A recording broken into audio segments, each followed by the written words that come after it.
Hello, everyone, and welcome back to Let's Talk About Myths, baby. Guess what?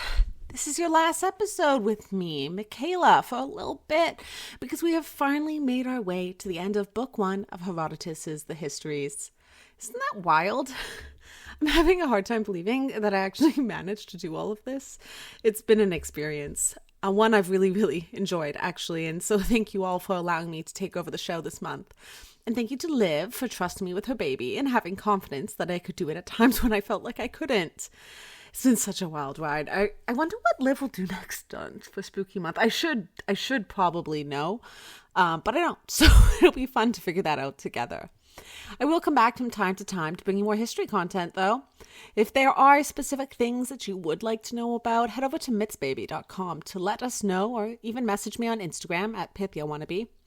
I will be coming back at the end of this year with a new special big series, this time on the Hellenistic period, which I'll be splitting in two because there's a lot to talk about when it comes to the Hellenistic period, and it's just too much to do all in one. And even then, the amount of episodes I'm going to do, it still won't be enough, but that's fine. And of course, I will come back to do the next book of Herodotus Histories, and the book after that, and then the one after that. I don't know when, but you know what? This isn't the last time that you'll hear from me, I think. All right, so what happened last time? Well, we got the backstory of Cyrus and the Persian Empire. We saw that Sardis had fallen, and now Croesus was in Cyrus's hands. He threw the Greeks, well, really more the Greek gods, like Apollo, under the bus. Where will we go next? And what tangents will Herodotus take us on this time? It's always something with that silly old guy.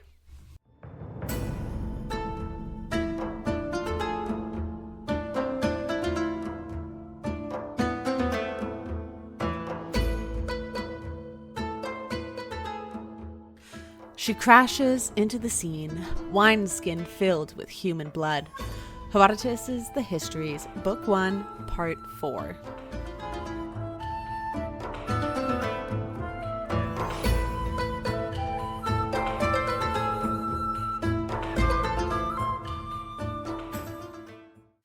Great. We can finally move on with the narrative.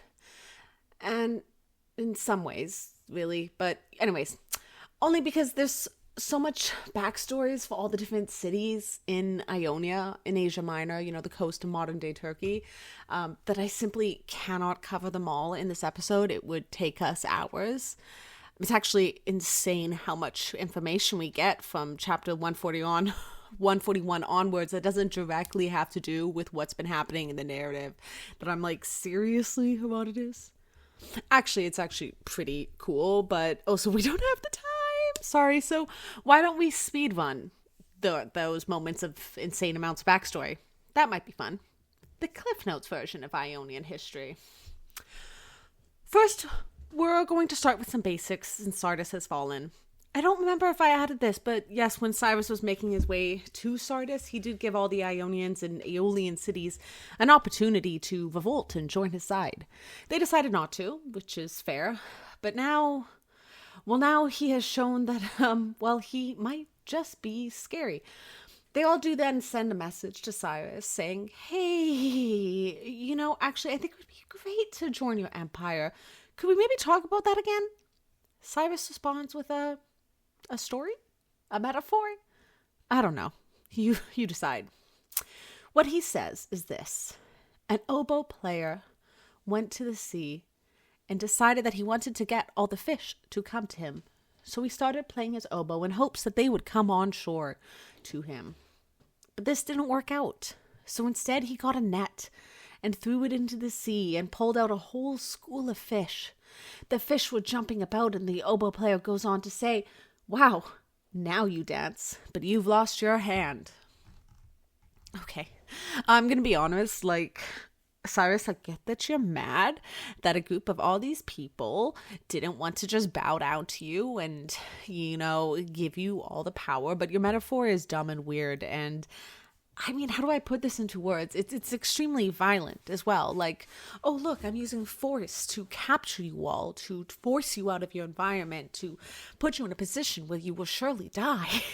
But now you're trying to suck up to me? I don't know, Cyrus, maybe don't use force on others like that.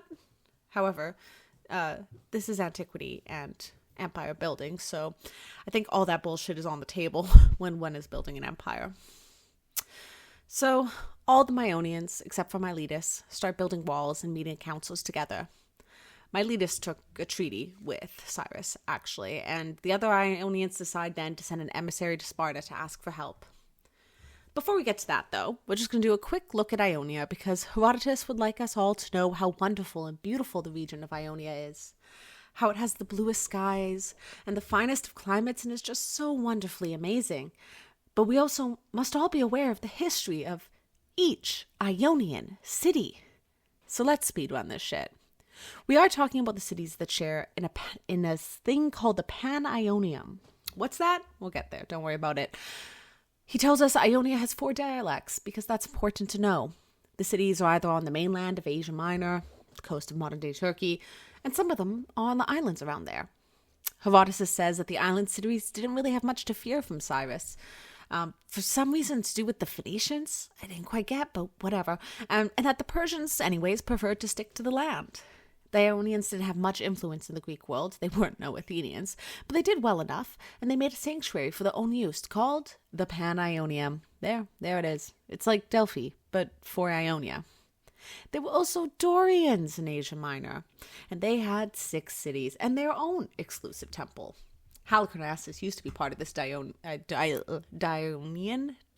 I know how to speak, oh my god, this Dorian city club, but they were eventually kicked out of using their Pan-Dorian temple because one of their citizens was an idiot once. But back to the Ionians in Ionia. These people can call themselves Ionian only because they can trace their lineage back to the Athenians, and they kept the festival of Apaturia. He doesn't tell us what that is. I guess we should just know. The Pan-Ionium was dedicated to Poseidon Heliconius, which literally just means of Helicon, which is a city in Achaia. There are alien equivalents to each of the Ionian cities also. Aeolia is much more fertile than Ionia. There's Aeolian settlements on the mainland and some on Lesbos and some of the other islands. And they were chill with following the lead of the Ionian cities when it came to the current predicament they all found themselves in with Cyrus. Well, there's our speed run. So the embassy gets to Sparta. Okay, but back to this.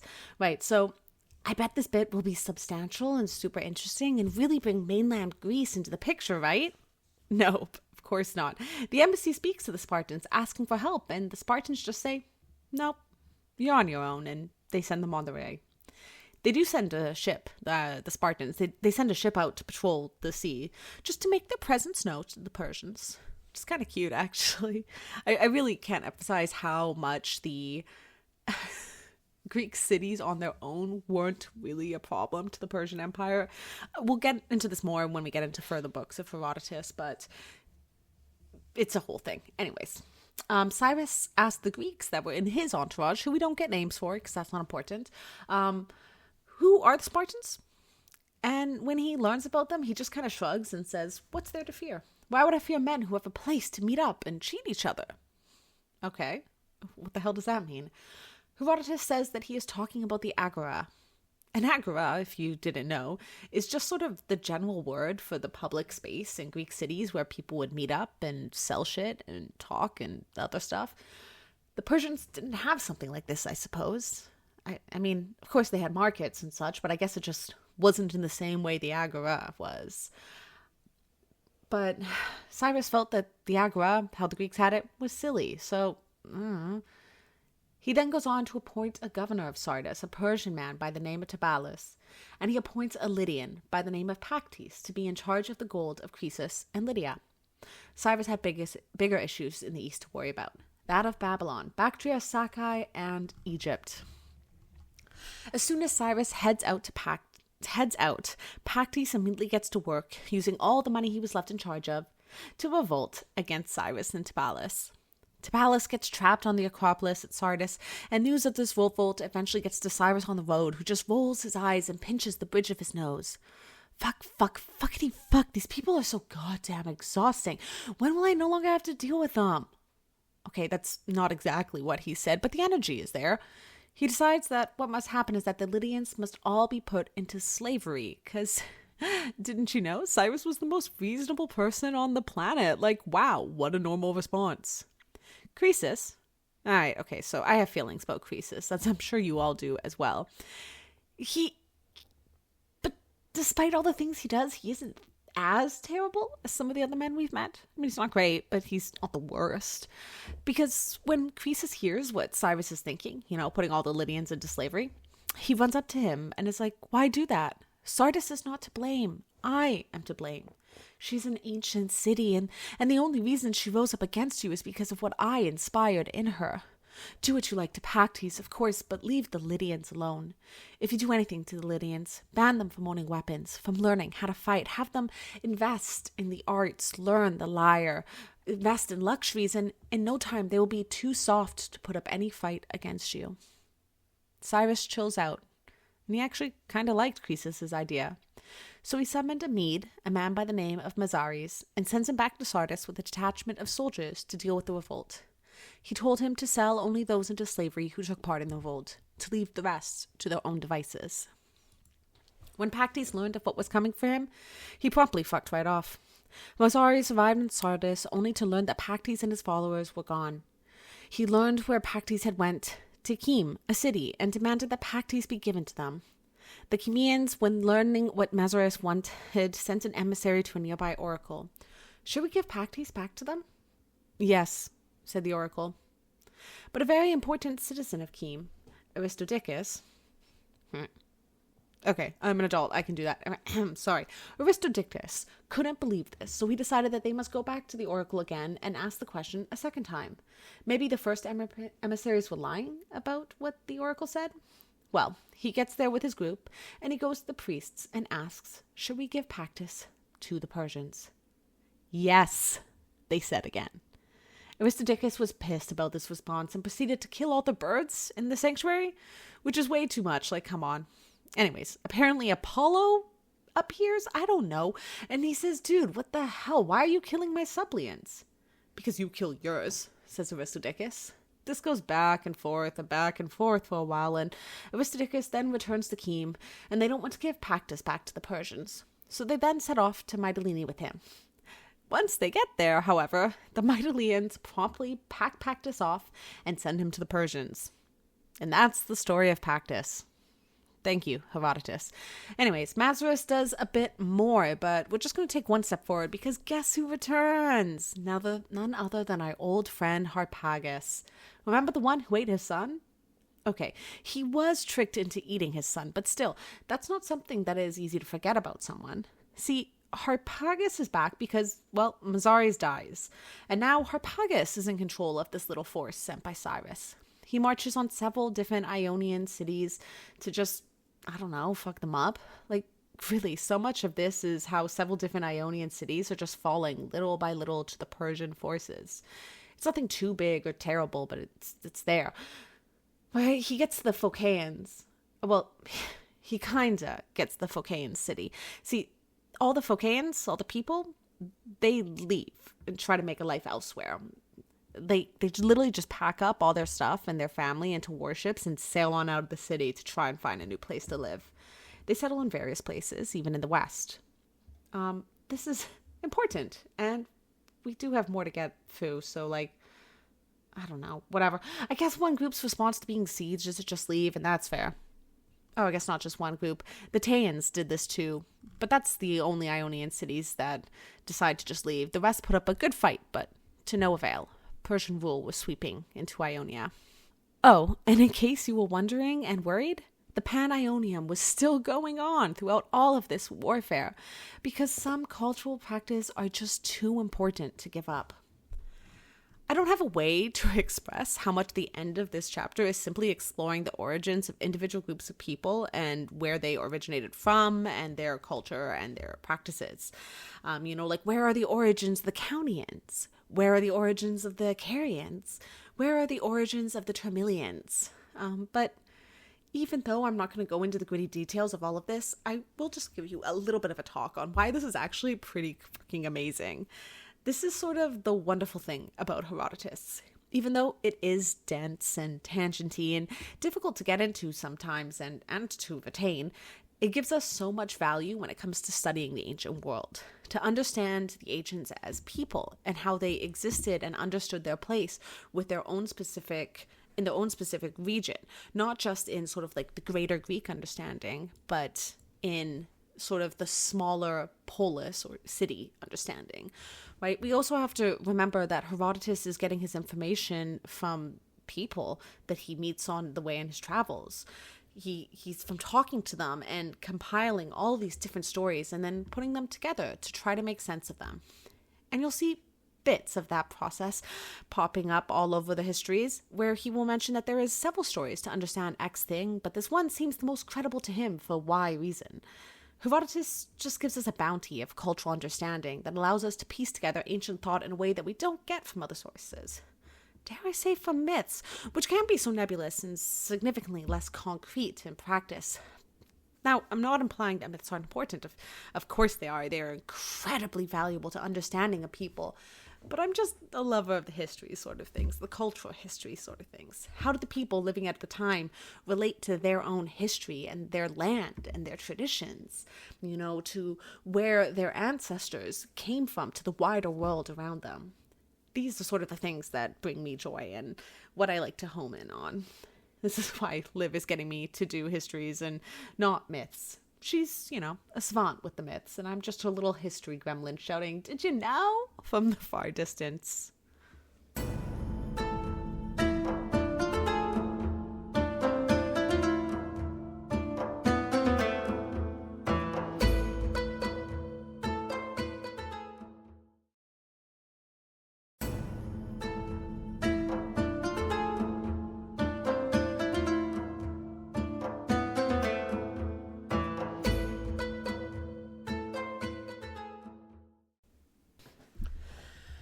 Okay, well, Harpagus is fucking up the coastline, but really, he isn't what we're here for, is he? We are here for Cyrus, and remember that Herodotus said that the Persians are really a land-loving people, so into the mainland we go. Herodotus tells us that Cyrus is doing a fantastic job on his land-raising, people-crushing, empire-building mission, and that he cannot possibly tell us about all the battles he is fighting, so instead he shall just focus in on the important ones. So let's start in Assyria, specifically in the city of Babylon. All right, so we get a lot of backstory about Babylon. Some of it is super interesting, some that are just, I don't know, there. There is someone who will love that stuff, and I'll tell bits of it regardless, but quickly, because we don't have, hours. Anyways, so Babylon had quite the moat, apparently. A large and impressive moat that when one saw could not help but think, where the hell did they put the dirt from the moat? Well, interestingly, we are told that the dirt from the moat made the defensive walls. Well, how did this happen? See, when they were digging the moat, they took all the dirt from it and they made them into bricks that they then fired. Mud bricks. This is a thing. It's actually a thing. Anyways, once all these bricks were fired, they stacked them up with mortar and ta-da! Wall. Now it's not just a lovely big moat, but a lovely big wall that further helps to defend the city. The city of Babylon itself was bisected by the river Euphrates. I don't see a lot of information about the differences between the two sides of the cities, but, there were two sides. And we do hear a little bit about that later on. Not much, but a little. Anyways, the division is interesting. It creates sort of like, I don't want to say two different cultures, but two different thoughts. There's the us on this side versus them on this side. Anyways. While the river was delightful, it also caused a problem because there was no bridge, at least at an earlier point, and so people had to get across the Euphrates in Babylon with a boat. There's more information on how the city is laid out. It's a lot. It's putting me to sleep, actually. No, it is fascinating and interesting, but I'm excited about other things to do with Babylon. So let's see. Okay, so there were temples, some cool ones. But, oh, wait, this is it. The queens. So the city had several different rulers, and they did lots of work at making the city very beautiful, but Herodotus calls out two specifically, and that is the two women who ruled Babylon in their own right at different points of time. First, we start with Semiramis, and we are told that she was responsible for the dikes on the plains around Babylon. Yay, dikes! These dikes were very important because they actually stopped the river from flooding so heavily that the entire land would be underwater. So go Semiramis and her dikes. That's all we get, though, about her. The next queen we get more information about, and honestly, when I was reading about her, oh, God, I love her. There are two women in this episode that we're going to talk about that I love. This is the first. So the second of Babylon's queens was a woman named Nitocris. She was smart and beautiful and caring and wise. Ugh, a woman after my own heart. The first thing she did was change the course of the Euphrates River. She did this by cutting channels in the river to make it much more curvy compared to its previous pretty straight path. Now the river flowed here and there, and it was so curvy that it even passed through the same town 3 different times. This made it significantly slower to get to Babylon itself. One couldn't take the quick path of riding down the river. If they chose to go down the river, it would take, well, a while now. They could always walk, but walking is slow still. She also had a lake made. She had the lake bed dug out and then diverted the flow of the Euphrates so that the lake filled up.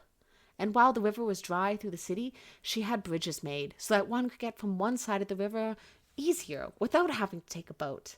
She also made sure the bridges could be closed at night so that the inhabitants of one side couldn't rob the inhabitants of the other side, because apparently, I don't know, that's a thing that was happening. Whatever. Anyways, we love Nitocris. She was amazing, and she did so many wonderful things for the city of Babylon, and also we're getting a lot about her, so maybe we do have an information bias from Herodotus. He certainly seems to lead by her. When she passed away, she had a crypt made for her at the top of the most frequented gate into the city.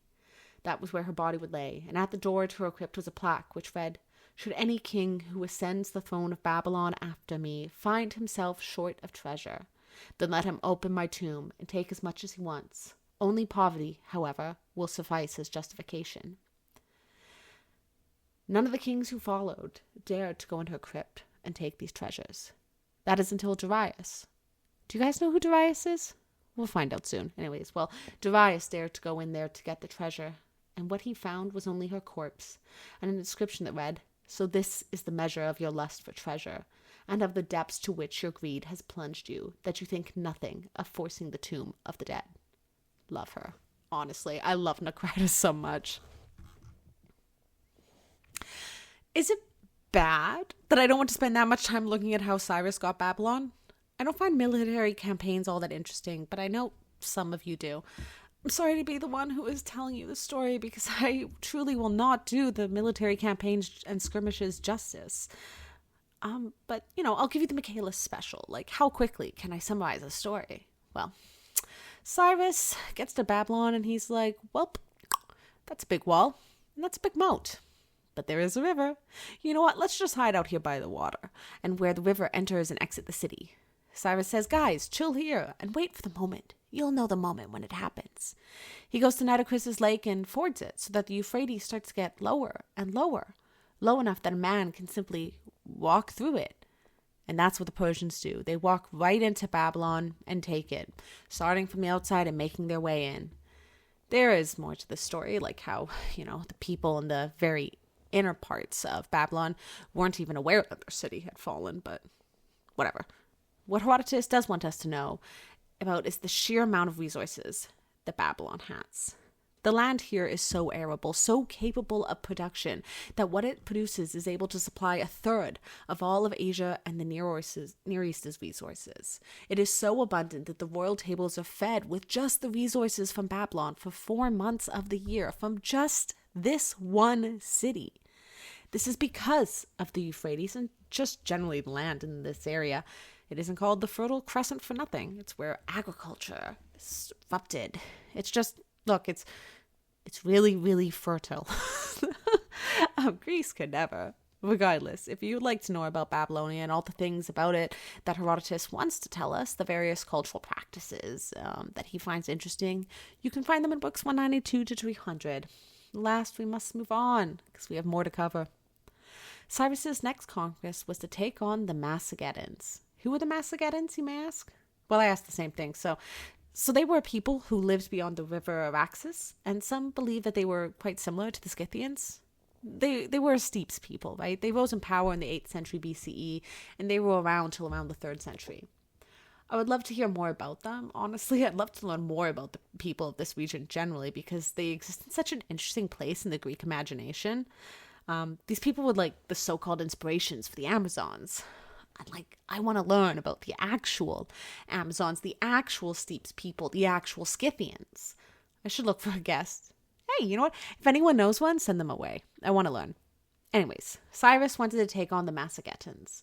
Herodotus doesn't give us a lot of reasons for why Cyrus wanted to do this. I would say general empire building reasons, probably.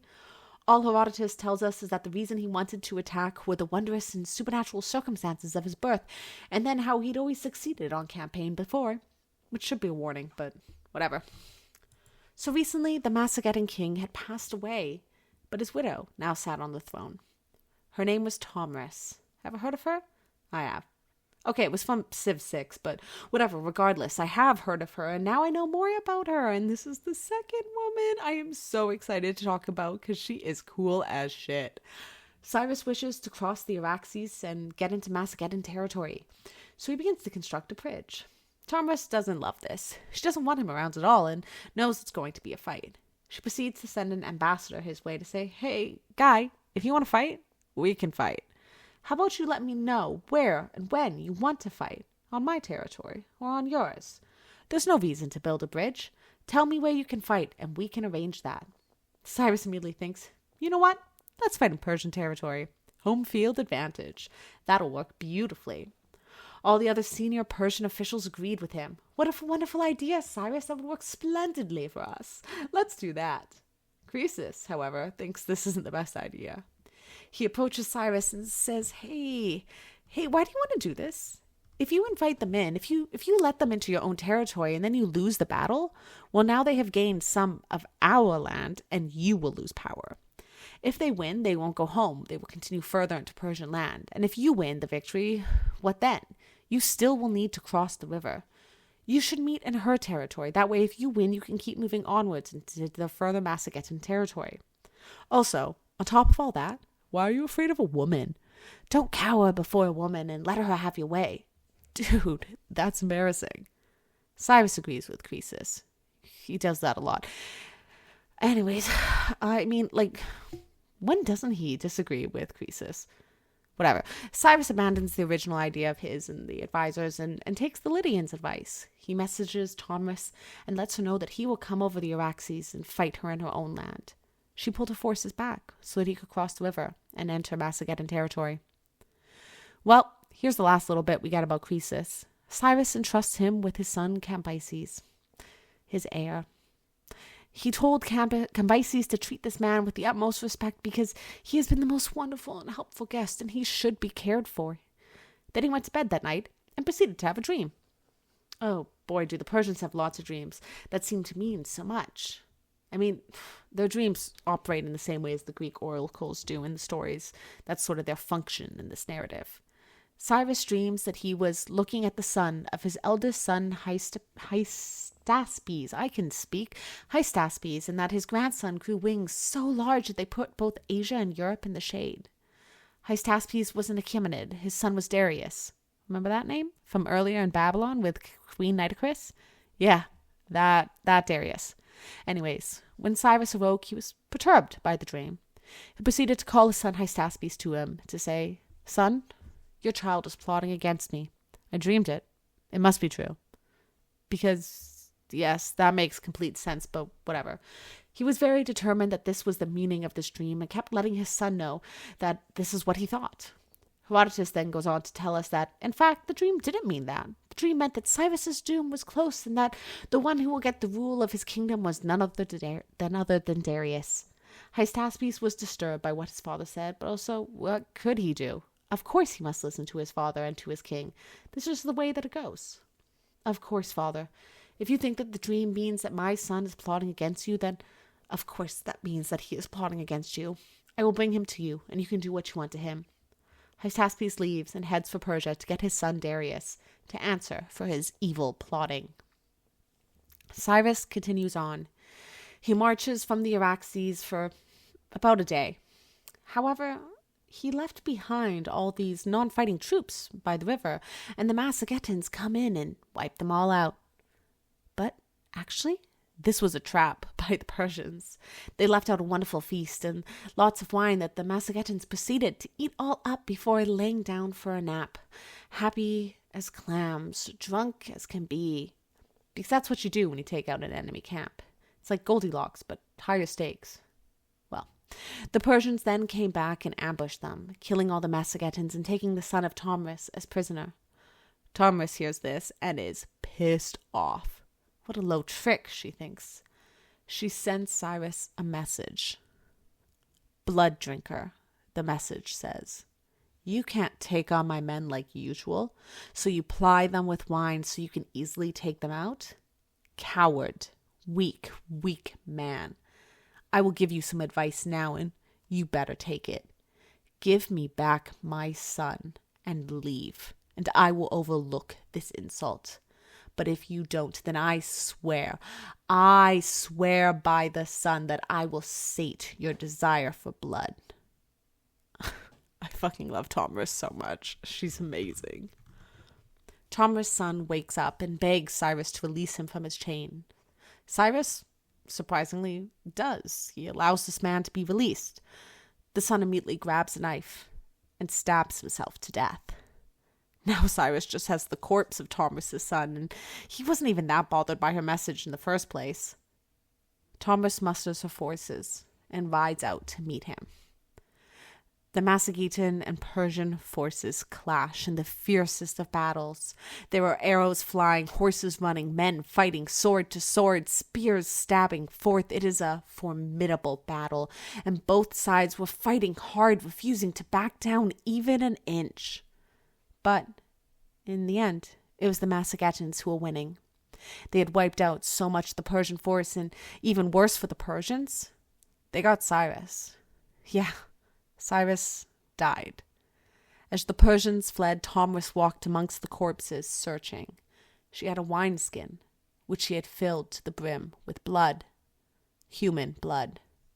And as she found the body stretched out on the ground, she grabbed the head of Cyrus and pushed the wineskin in the corpse's mouth, watching the blood drain down the dead man's throat. Now, you have your fill, she says, standing over his corpse.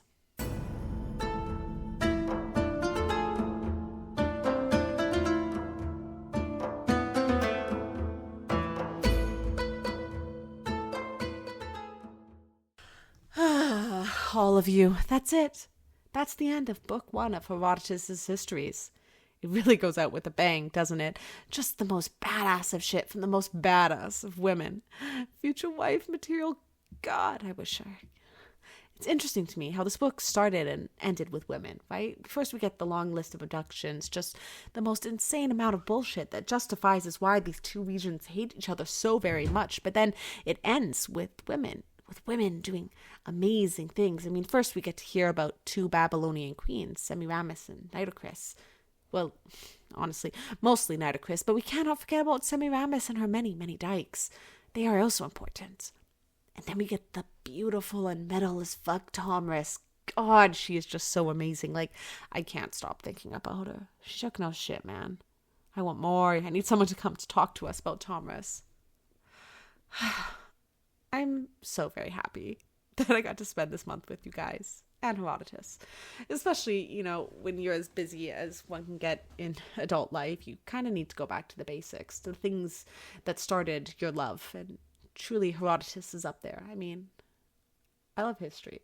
And I really love all the things he focuses on. Yeah. Anyways, very happy that I got to spend this month with you guys. Let's Talk About Myths, Baby is written and produced by the one and only Liv Albert. Michaela Pangowish is the Hermes to all your Olympians, the producer, mistress of The Wild Crow, and does other things sometimes. Select music by Luke Chaos. Thank you, Luke. The podcast is part of the Memory Collective Podcast Network, a collection of creators that all strive to bring you accurate and reliable information on the ancient world and all its going-ons.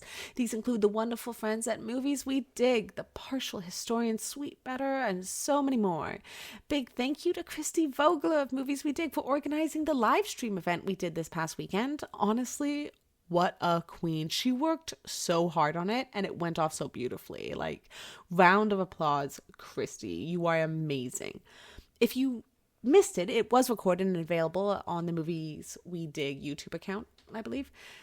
Get ad-free episodes and so much more by subscription to the Oracle Edition on Patreon at patreon.com/mythsbaby or via the link in the episode's description. Lots of stuff in the works over on Patreon.